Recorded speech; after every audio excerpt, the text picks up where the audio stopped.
Du high-tech et de la récup à hauteur de leurs ambitions. Leur prototype est en phase de test avant la grande course solaire de Marrakech en septembre.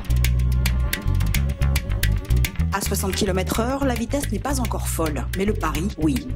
Cette voiture solaire a été entièrement conçue par une équipe d'étudiants marocains. Pour un premier prototype, oui, je suis fière, très fière. Fière, donc, de ce projet universitaire. Le soleil, au Maroc, est devenu un moteur de recherche et ici, déjà, un carburant. Le but d'une voiture solaire, c'est de montrer qu'on est capable d'avoir des voitures qui roulent à une vitesse acceptable et seulement sous la puissance solaire. Donc c'est un peu le but des compétitions, des courses qui ont lieu un peu partout dans le monde. Et là, en fait, nous, on veut participer aussi à la course d'abord de Marrakech qui a commencé il y a 3 ans et puis pourquoi pas à l'international. L'an passé, leur moteur a lâché. Et pour ces futurs ingénieurs, informaticiens ou pros de l'IT, c'est tout l'enjeu de jouer dans la cour des grands.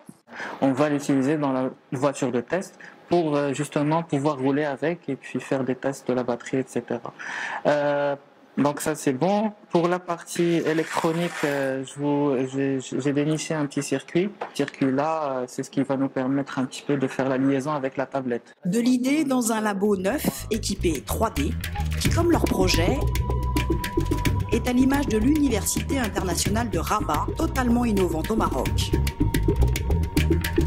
120 000 m² sortis de terre il y a 5 ans pour répondre aux besoins d'un Maroc en pleine mutation. Le pays a entamé une transition énergétique promettant 52% d'énergie renouvelable d'ici 2030 et surtout du solaire. L'idée, c'est de créer des filières qui accompagnent les grands chantiers, les grands axes de développement de l'État marocain. Donc la stratégie sectorielle qui a été mise en place, nous essayons tant que faire se peut de l'accompagner en formant des cadres, des ingénieurs qui vont dans ce sens-là. Nous les accompagnons également par la recherche et développement. Et nous avons tout un ensemble de programmes de recherche qui sont dans le domaine du solaire, de l'éolien. Ici, une ferme solaire, 1320 panneaux photovoltaïques qui allient économie d'énergie et travaux pratiques.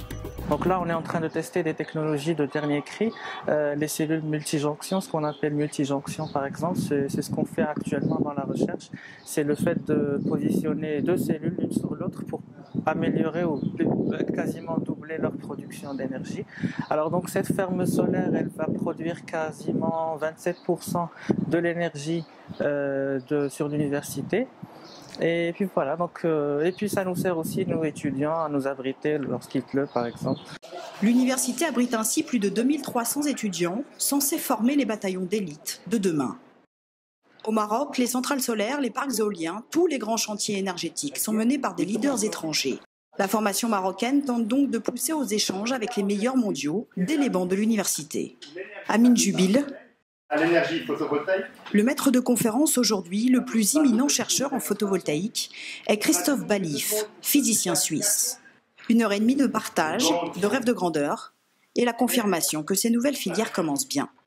Alors, je ne veux pas me permettre de donner un jugement sur la qualité des études, mais sinon il y avait des questions, je dirais, très pertinentes et qui montrent aussi qu'il y a un spectre d'intérêt qui va de la technologie jusqu'aux aspects plus, voilà, de fiabilité des installations, de taux de fonctionnement, etc. Donc j'ai trouvé des questions diverses qui nous montraient qu'il y avait un panel, je dirais, de savoir qui était bien équilibré.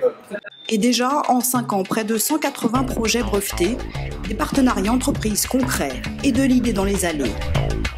Comme ce cube solaire, maison du futur, cadeau tout droit venu de Corée du Sud.